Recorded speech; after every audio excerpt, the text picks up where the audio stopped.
د دعا کولو فائدې لکه څرنګه چې مخکې دا خبره ذکر شوه چې قرآن او سنت کې دعا ته ترغیب ورکړی شوی په دعا باندې الله بندگانو ته تیزی ورکړی ده او دعا باندې حکم کړی دی د دعا په نه کولو باندې زجر ورکړی او د دعا په نه کولو د عذاب تهدید ورکړی داسې یو کار خو د بېشماره فایدو نه خالي نه وي ځکه الله جل جلاله حکیم ذات دی هغه چې په کوم څیز باندې حکم کوي نو هغه به د بېشماره حکمتونو او فایدو نه خالي نه وي برابره خبره ده که زموږ ذهن هغې ته ورسیږي او که ورته ونه رسیږي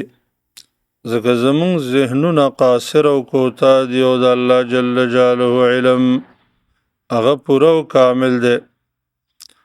لکن د هغې نه به بعضې مهمې فایدې چې قرآن او سنت صراحت سره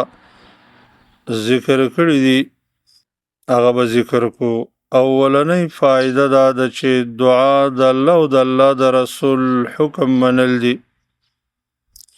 یعنی کوم انسان چې دعا کوي د الله او د الله د رسول د حکم فرمان بردار انسان جوړیږي او د الله او د الله د رسول حکم منلو کې بشماره فایدې دي او د هغه حکم غورځولو کې سخترین نقصانات دي بلکې هره فایده چې انسان ته رسیږي د الله او د الله د رسول د حکم د عملي کولو د وجه نه او چې څومره ضررونه انسان ته رسیږي د الله او د الله د رسول حکم شاته غورځولو د وجه نه او مخکې درسونو کې دا خبره ذکر شو چې قرآن او سنت کې الله او د الله رسول په دعا کولو باندې حکم کړی دی د دعا دویمه فایده دا ده چې الله جل جلاله د هغې بندگانو سره ملګری دی چې کوم بندگان د الله نه دعا غواړي او د الله تبارک و تعالی ملګرتوب د ډیر بهترینه فایده ده د الله معیت او ملګرتوب دو قسمه ده یو معیت عامه چې د عامو بندگانو سره الله دی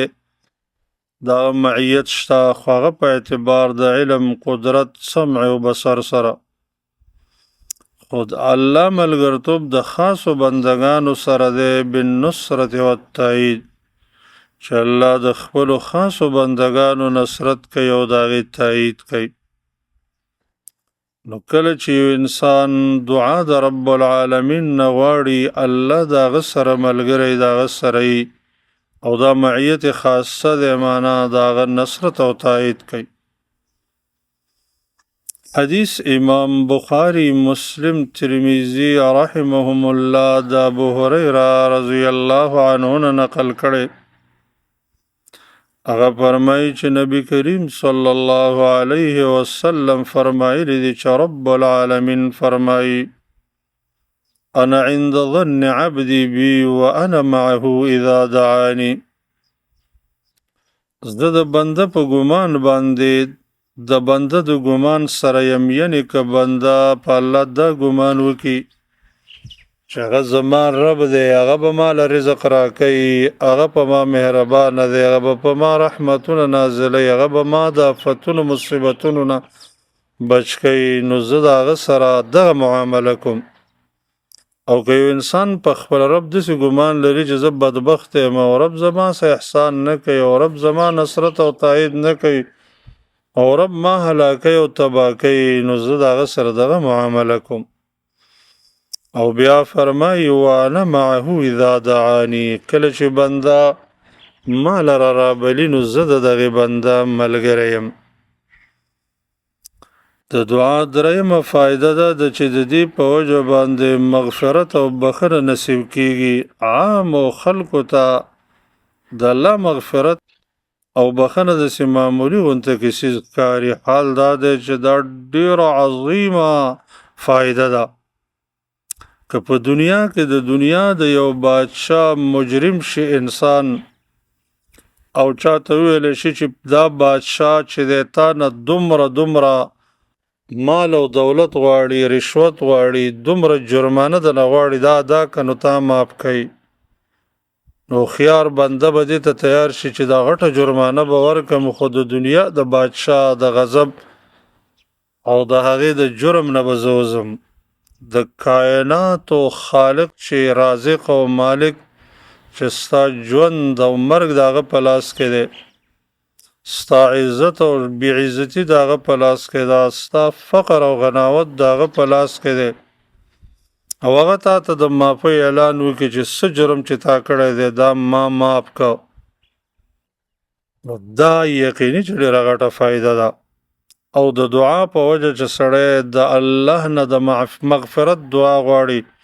چې الله ما معاف کا نو الله هغه معاف کوي حدیث امام ترمذی دارمی نقل کړی دی د انس رضی الله تعالی عنه نه او امام نووي رحمه الله الاذکار کې داغه سند حسن کړی دی او دغه رنګ شیخ البانی رحمه الله انس رضی الله تعالی عنه فرمایي چې ما د رسول الله صلی الله علیه وسلم نه اوریدلی چې رب العالمین فرمایي یا ابن آدم انک ما دعوتنی ورجوتنی غفرت لك على ما كان فيك ولا ابالي اے د آدم علیه السلام بچیا چې ته ما را بلې او زما نه امید ساتې نو څومره ګناهونه چې تا نه شوي دي هغه درته معاف کوم او زه هېڅ پروا نه لرم د ګناه په معاف کولو او بیا فرمایي لو بلغت ذنوبك عنان السماء ثم استغفرتني غفرت لك ولا ابالي اے د آدم علیه السلام بچیا که ستا ګناهونه د وریځو ته ور رسېدلي د اسمان کنارو ته م رسېدلي او ته ما راوبلې نو زه هېڅ پروا نه کوم او دغه ګناهونه ستا ته معاف کوم ګوره الله د دعا په وجه باندې بنده معاف کوي د دعا څلورمه فایده دا ده چې د دې په وجه ستا مقصد حاصلیږي او مشکل دفع کېږي که څومره لوی مقاصد ستا وي غټ مقاصد دي وي او ته الله رب العالمین نه دعا وواړې او الله رب العالمین په تا د قبولیت دروازه راکولاو کړي نو هغه ټول ګناهونه به دې معاف شي هغه ټول مقصدونه به دې پوره شي او هر مشکل کې چې ګیر یې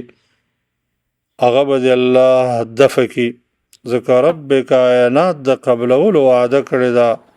چې هر حاجت د پاره ته الله رب العالمین راوغواړي الله یې قبلی قرآن کریم کې الله فرمایي وقال ربکم ادعوني استجب لکم ستاسو رب دا ویلی دی چې تاسو ما راوبلئ زه ستاسو دعا قبلوم ګوره الله د قبولیت دعوه کړې ده چې څوک د هغه چا سره چې څوک د الله نه دعا غواړي نو چې الله نه څوک په وعده کې رښتینی نشته ډېر پوره کوونکی نشته او هغه وعده کړې ده نو ضرور به تا ته ستا حاجت به پوره کوي قرآن کریم کې الله فرمایي امن یجیب المضطر اذا دعاه ویکشف السوء دا څوک دی چې حاجتمن انسان هغه راوبلي هغه قبولوالی وکړي د الله رب العالمین دی یعنی الله د محتاجه انسان هغه ثواب د حاجت هغه پوره کوي او مشکل ختموي امام ترمذی حاکم یو حدیث راوړی دی چې شیخ البانی رحمه الله صحیح الجامع کې حسن کړی دی د عباده بن الصامت رضی الله تعالی عنه نه هغه فرمایي چې رسول الله صلی الله علیه وسلم فرمایلی دي ما علی الارض مسلم يدعو الله بدعوه إلا آتاه الله إياها أو صرف عنه من السوء مثلها ما لم يدع باسم أو قطيعة رحم. په مخ د ځمکه هیڅ یو مسلمان نشته چې الله نه دعا وغواړي مګر الله هغه حاجت د پوره کوي څه شی چې د الله نه غوښتلی دی یا دغه مقدار باندې مصیبت او مشکل الله د هغه نه دفع کوي او تر څو چې د ګناه سوال نه دی کړی او یا یې د رشته دارۍ د پرې کولو سوال نه دی کړی ځکه که دغه سوال وي نو الله یې بیا نه قبلوي.